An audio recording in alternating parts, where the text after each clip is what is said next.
Welcome again to the Stay Grounded podcast. My name is Adrian. I've actually got my wife with me this time, Leiana. Hello. We are joined by two absolute fucking weapons from New South Wales who soon to be moving down here. Kayla and Jackson. Put under the pump with that one. Another power Why you have couple. to. I'll have to juice you up so then you got the goosebumps and you feel primed to talk. They are both running face-to-face and online PT at a very, very high level. I look up to both of them in the sense that they are both so young. And at that age, I was still playing Halo and generally a piece of shit. So for them to be... I still play games. Yeah, but you're running... The difference is you're running a business at the same time and you've got... there's a push. You're just that fucking For me, I was moving but with no direction. Yeah, fair. Which is, an unfortunately common thing with a lot of people. But moving into, obviously, what we're going to be talking about here is, mixing a relationship with training business can be filled with hilarious arguments and all sorts of other fucking stupid shit. How do you guys find time for that, the relationship, rather than the fucking training and the business? I think communication, I wouldn't say at the very start, but we've had talks at the beginning or in the early days of our relationship being we do the same job, we live a very similar lifestyle, but we also need to set the boundary that not every conversation is going to be about business, not every conversation needs to be about training, and to be very aware when it gets to those points to be like, okay, we need to shut the fuck up essentially, and just be like, okay, look, we've put a lot of time and energy this week into training and work, and that's all we've really spoken about. Let's just relax, making sure that communication is there and setting those boundaries from the very beginning. Otherwise it can get very messy very quickly, for sure. Yeah, I think also just we enjoy it. Yeah, so it's we also we find the times to switch off during it, if that makes sense. We just enjoy being in a room with each other.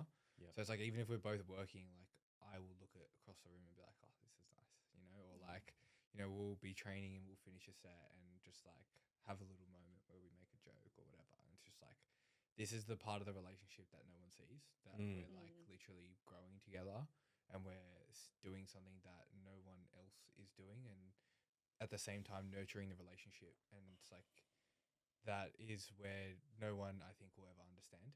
Yeah. Do you guys have your own strategies to reel each other in? Because I know Leiana does with me. Yeah, What I think... do I do? You just tell me to fucking slow down before I have a panic attack. Yeah, I think definitely we do. It's just sometimes we need to have the conversations of, look, the more difficult conversations you have in a relationship, the better it's going to be. Yeah. I think we can say that 10 years of difficult conversations. Yeah. And what, past 3 working on in the Working same business? together. Yeah. Well, no, because we tried and failed multiple times as my therapists. Yeah, we're working at the same clinic as Working well. in the same clinic. Yeah. And then we both tried to do it on our own while I was operating out of the apartment. So we've had plenty of things that we've both fucked up at, Together. that learned. Yeah. Yeah. But I think the biggest thing that made us was camping. Yeah. Because haven't done that living in so for long. us, in a little tent, just you and your When special did you do that? We did it before we... For a long period No, of time? no.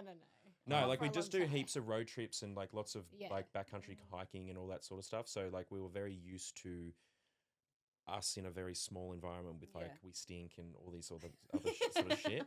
That was So Bali I for think, us this year. yeah.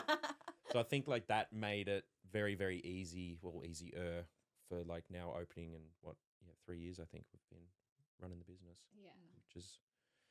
Which is fucking terrifying. But I think each year we get better at it. Yep. Cool. Definitely agree. So I've got a little stupid cringe thing that everyone tends to say. It's couples that train together stay together. Do you think that's true? I reckon they train together as in not coaching. They just training buddies, absolutely. But if he coached me, I'd probably kill him. Yeah. So I reckon I agree. training partners, 100%, because you can push each other.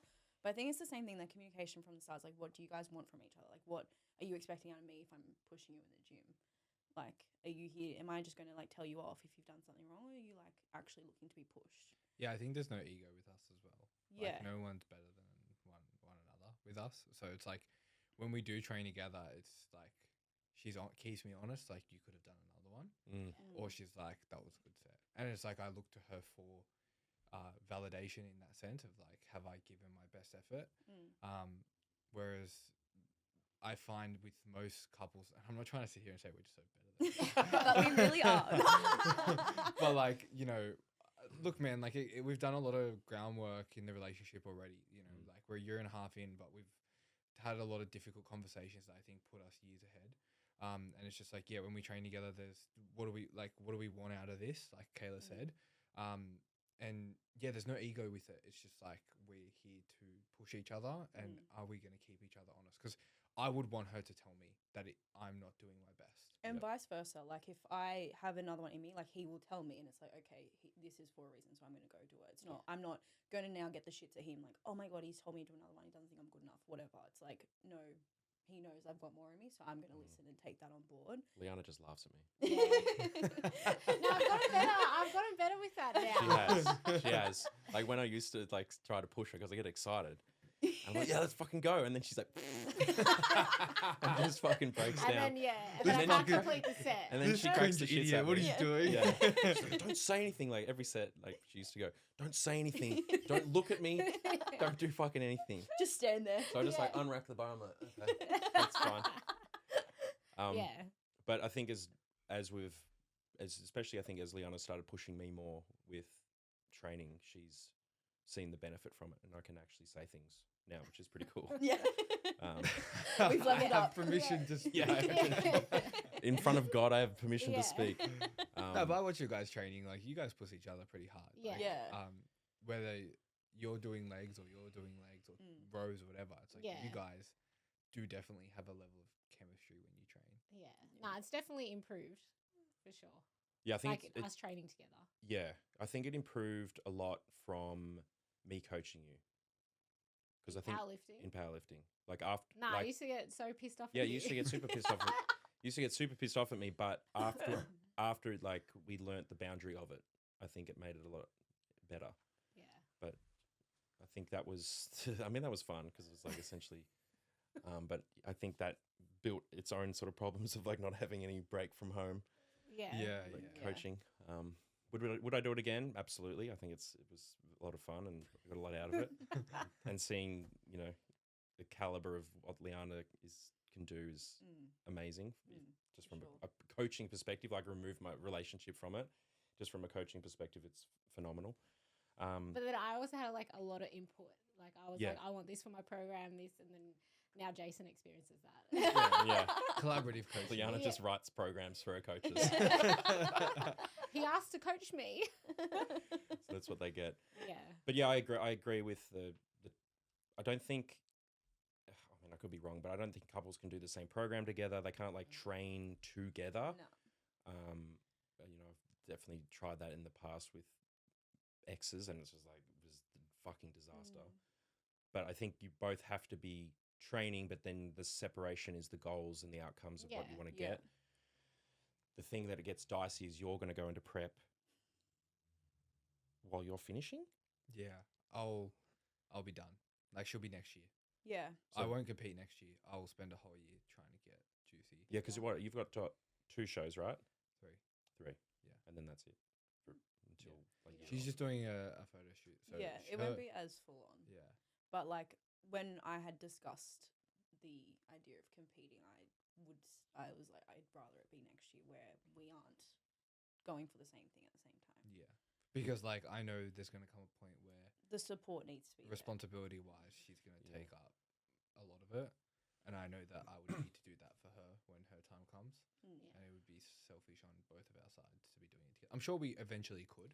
Yeah, but considering it's both of our first time as well, like I wouldn't want to take that away from you and vice versa. So it's like we want to be able to support each other wholeheartedly in that moment without it drawing away from our own goals as well. That's interesting because I was like, I sometimes look at it because I know Leiana's going to be doing a cut soon. I'm like, oh, this is cool because then we'll both be in the same environment. Yeah, you would disagree? Definitely. Like with the cut, I think that's definitely going to help, and like because obviously then we're not going to be going out for dinners or expecting to go out for dinners and that sort of stuff. But I think the kind of deeper, like last 4 to 6 weeks of prep is like, that's going to be very different to how it looks for me versus you. And like, there's a lot more, I'd say, I guess, pressure, whether you believe it or not, but like, it seems like there'd be more pressure for you towards the end compared to me just like doing a photo shoot. So it's like, Yeah, definitely. there's still a goal there, and like, I'm still going to do the best that I can, but it's like, if something happens, something happens. But I want to make sure nothing will happen to him, basically. Not to mention, like, everyone in this room's super hypercritical of ourselves in terms of the expectations we have. So it's like, I don't want to be in a position where I'm like, am I lean enough? Have I done enough? And then she's also in that same position. Yeah. It's true. like, it would just be like, bro, shut up. I feel the same way.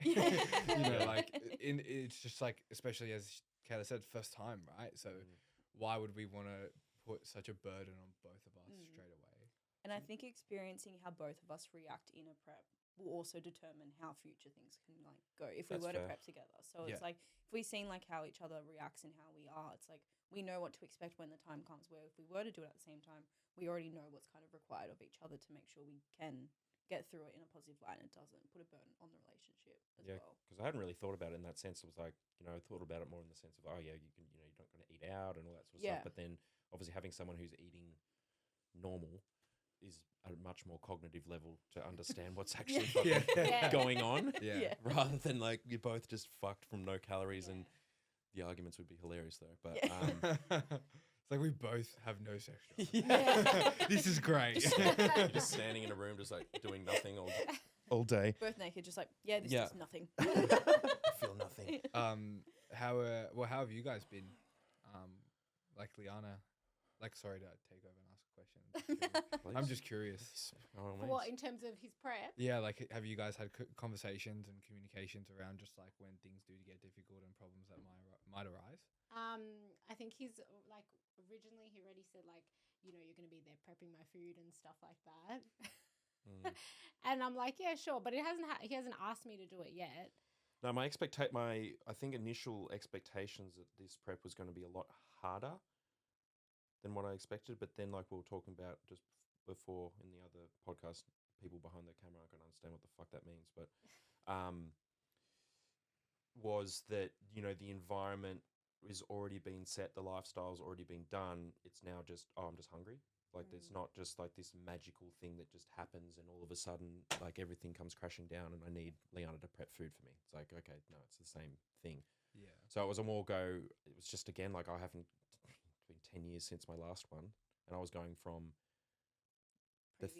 previous experience, exactly. Like, not having a coach, not knowing, like, suffering for no reason. And then I was like, okay, now I have a partner with this one. It's like, just wanted to give her the heads up that potentially I'll need help, but it's been pretty... Yeah, I mean, he hasn't asked for it yet, but of course, if he does, like, I'll be there. In Gold Coast you did, and you cooked some incredible chicken for me. Yeah, I haven't cooked chicken for like fucking 10 years, and apparently it was the best chicken he's ever had. It was really good.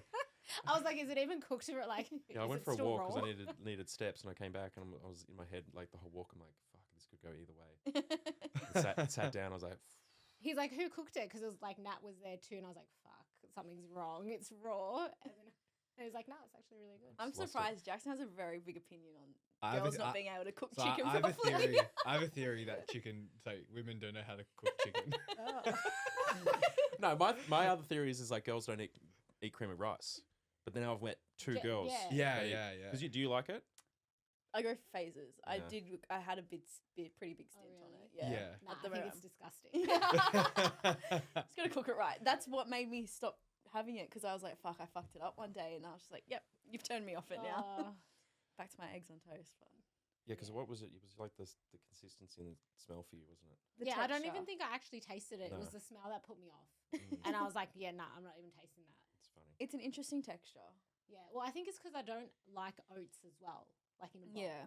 And I think it's very similar to that and like similar toppings. Yeah. I think that's why. Because he made me oats one time. He's like, you'll love these ones. He's like, you just haven't had my oats. And then I had them and they were disgusting. So yeah, I guess moving on now from the prep and everything like that, like with your environment and what you guys are wanting to do with moving to Melbourne, like what draws you more to Melbourne outside of the gym culture? You want me to say this? Yeah, go on. Well, we both have an opinion on that. Yeah. Look, Melbourne was Jackson's idea from the very beginning. I Fucking ideas. like I personally have always wanted to kind of get out of Sydney because I think the place where we grew up, like, it's amazing, but for what we want to achieve, it's too, there's not enough opportunity for what we want, and even the environment itself is like we're very much, I don't want to say like we're different, like blah blah blah, but like not a lot of people doing what we're doing there. So it's like it's literally just us two hanging out, doing all these things, and we don't actually have other people around us that do something like us, very much like yourselves, back home. So it was a matter of like kind of finding somewhere where we can do that and connect with people and be surrounded by people that are doing things like us. But with Melbourne, Jackson loves Melbourne. And then obviously we have all you here as well. And it seemed like the right idea compared to other places. Yeah, look, for me, it's like I've always been the type of person who's never wanted to stay in the one place. Like I've always wanted to utilize my job to be able to travel. Like I love traveling. And obviously Melbourne to Sydney doesn't sound like a lot of traveling, but like I have family here, and then the environment, you know, we spoke about in the other podcast how much the environment facilitates the goal. It's like this environment just allows me to want to do more and be more and act more. And if I'm getting training sessions in like today with you guys on a regular basis, it's only going to make me a better athlete. It's only going to make me a better entrepreneur. If I'm having the conversations I'm having here, then it makes me better. Whereas like I don't feel like at the moment I get that back home. And obviously I love Sydney. It's always home and it always will be. But then also like who am I to say all these things that I want to go and do X, Y, and Z if I don't just fucking do them? Yeah, you guys are both young enough to do it. Yeah, like I want to go live in Bali for a bit as well. Yeah, but like in order for me to do that, I need to be able to move from Sydney to Melbourne as well.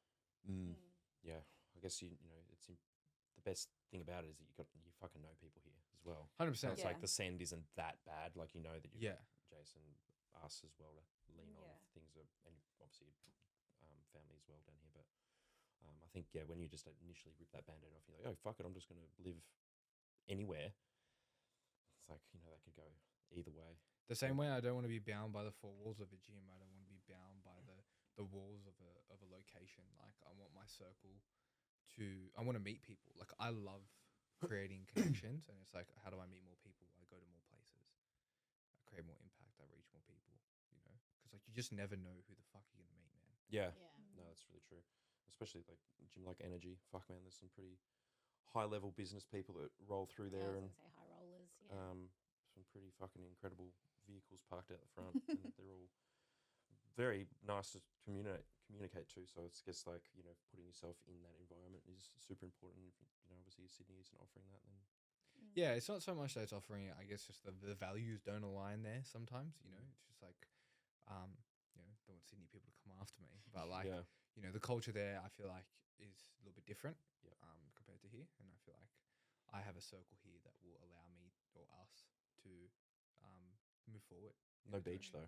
Huh? No beach. Yeah, that's where we fucking work all the time anyway. Man. Sacrifice that. No, literally, like even what made me feel good about Melbourne is like this last summer, I was like, I did nothing. Like besides us going to Bali, like we didn't really go to the beach that often. Like we didn't utilize what we had. I'm like, okay, may as well just go to Melbourne. And like we're literally, bro, we don't get to do that anyway. We eat, and if there's sun, we tan. Like yeah, because that was like with us with the Gold Coast. You know, like we did sunrise walk every time we're up there, and just like, oh, this is fucking amazing. I could do this every morning. But I'm like, I could do this in Mornington as well, like in Melbourne, and it's the same thing. It's a beach, it's a sunrise. You know, obviously Gold Coast is different vibe though. A different vibe. But Let's be real. Again, like for me, I think I'm such a homebody that Melbourne's always home, and I just don't want to really move. I just want to utilize and have it as a holiday destination. I know probably Leiana feels a little bit different, but too bad. Nah, it's definitely scary. Like this is for me, I think as well, it's a very much a getting out the comfort zone thing. It's like, you know, you don't fucking grow in your comfort zone and all that sort of stuff. And like this for me would be a very pivotal moment, I think, for just the person I want to become, to be able to detach myself from being with mum and being with family, being in your comfort zone and being surrounded by everything and everyone you know. It's like you're going to a whole new spot. It's like you can be whoever the fuck you want. Yeah. And there's no one that's going to actually say anything because no one knows you. You can build yourself here. You know, and again, that great quote, it's like no one's coming to save you. So you can essentially, you'll have that much survival instinct to just make it work as well. Yeah. But then you always know that in the back of your head, you're like, if I really fuck up, I can just go home. Absolutely, yeah. We're what, 9-hour drive away? Like, worst case scenario, go back home. Yeah. Like, And only that, like, I feel like the provider male in me feels like I'm helping Kayla broaden her horizon in terms of like meeting more people and, you know, and doing more, because I know that, you know, she might have these thoughts herself, but to put them into action, I just want to help her. Yeah, it's not so much like just meeting people, though. It's like actually meeting people that are going to benefit you. Yeah. Yeah, you know, 'cause yeah. you can meet fucking someone anywhere, and you're just like, okay, I don't really like that cunt. But, you know, you want to done that way too many times. Yeah, you want to put yourself in a position where you hang out with people that give you value, and you give value back to them. Yeah. Which Not just hanging out with people for the sake of having Yeah. people around. It's like, I want there to be value in that. yeah, because in with the me and Leiana, connections. we're very very tight circle of who we hang out with, and similar to you, it's, you know, it's sometimes it feels really lonely being an entrepreneur, and it's nice having obviously a couple in the same business to talk about it, but as well at the same time you start to feel lonely as a couple, because you're like, there's no one else who's a couple who's doing this that I'd know to talk to or anything like that. So it's like, okay, who do we fucking hang out with? Who do we go to dinner with? Yeah. You know, who do we eat chicken and rice with? yeah, Like- that's right. So it's it's going to be fucking. Leiana's cooking the chicken. Yeah. That's right. Yeah, it's very succulent. Succulent. But yeah, so it'd be really fucking obviously cool to have you both down here, because I think we'll just all level up immensely from it. Yeah. Do you believe that couples need to both train to be successful? Yeah, I do. 100%. Yeah. I've been on the other side of that, and I clearly didn't fucking work out, and for good reason. Like, it just, the values don't line up. Like, for training to be such a big part of my life, whether he was in business or not, it's like, if you don't value this, it's like, that's a pretty big disconnect right there. Like, I think also, like, if not training, you have to do something hard together. Yeah. Like, you need to challenge each other. Yeah, 100%. Like, if you're, whether it's not training, whether it's like you're in business, or you're doing something that's difficult on the relationship in terms of like not putting it at jeopardy, but you're testing it. It's like, then how do you guys grow and function?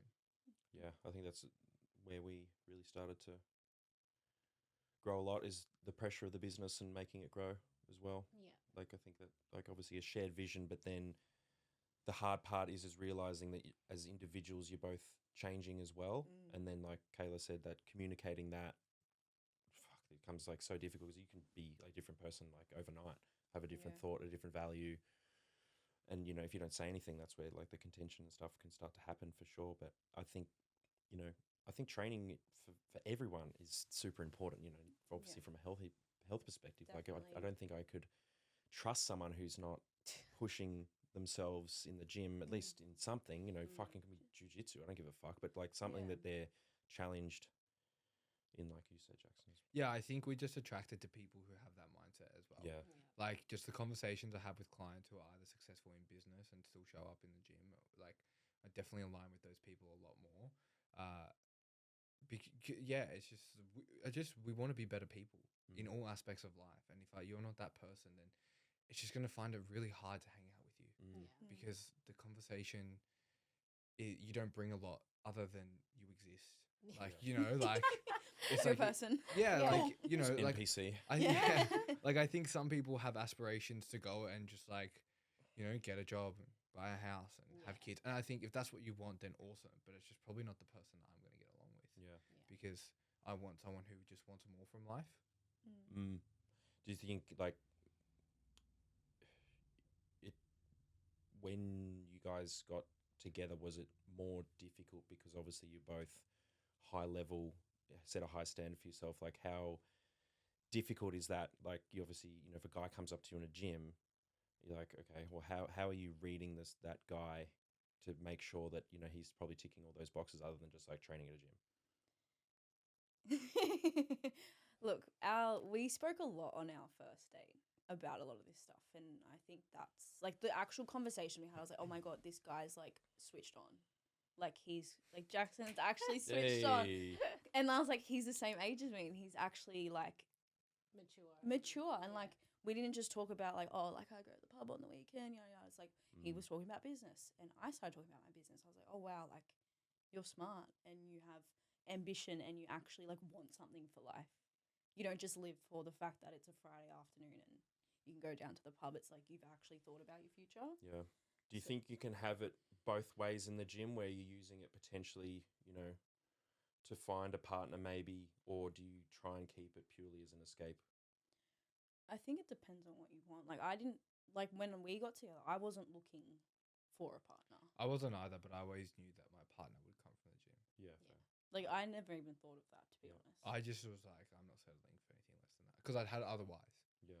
So like how you did, like I also had, and I was just like, if they don't understand this lifestyle and what I'm willing to put myself through, like, not for you, not for me. Yeah, like it's just like I always loved when I always looked up to Conor McGregor when he was coming up because it's just like his wife was there, by his side when he was trying to work his ass. I was like, that's the story that I need.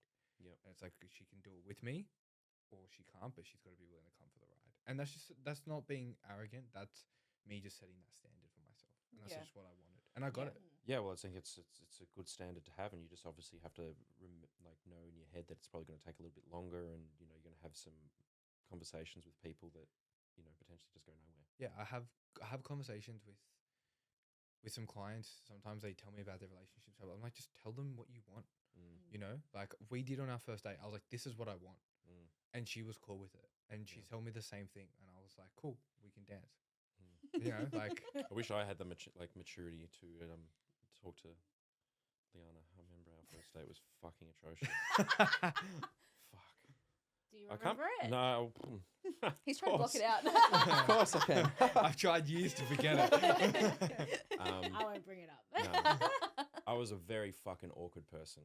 But you said it recently when I started with PT that you said that it changed. Oh yeah, you completely changed as a person, but like as a better person. Because the drive and stuff finally came, I think, and understood what. Yeah, but you probably saw that from the beginning. Yeah. Like like you probably knew it was always there. Yeah. It's just like a matter of finding what would like brought what it was out. the trigger? Yeah, because again, like I said, I was moving, but the direction was. We were very lost. Fucking everywhere, both of us. Like we had no idea what the fuck we were doing. Yeah, it's amazing that we've got 10 years, to be honest. Yeah. But here we are, pushing on. Hanging on by thread. Every day is a tightrope walk. Yeah. So to wind things up is, I guess, for the girls, and this is going to help out the guys as well. If a guy came up to you in the gym and asked you out, what are some of the things you would ask or look at before proceeding? Because I mean, there can be just a fucking jack dude. Interesting. I'd guess like how they would ask, like what's the vibe? I guess are they baby? Yeah, your ass out of this world. I guess how is it getting approached? Like, are they confident in their approach, or are they like scared shitless and they're just like trying all the things? Like, kind of how do they carry themselves into that conversation? For sure. Also, what they're wearing, definitely. Yeah. TNs. If they're wearing the Entes, I don't know. He was friggin' wearing them and somehow got me. So.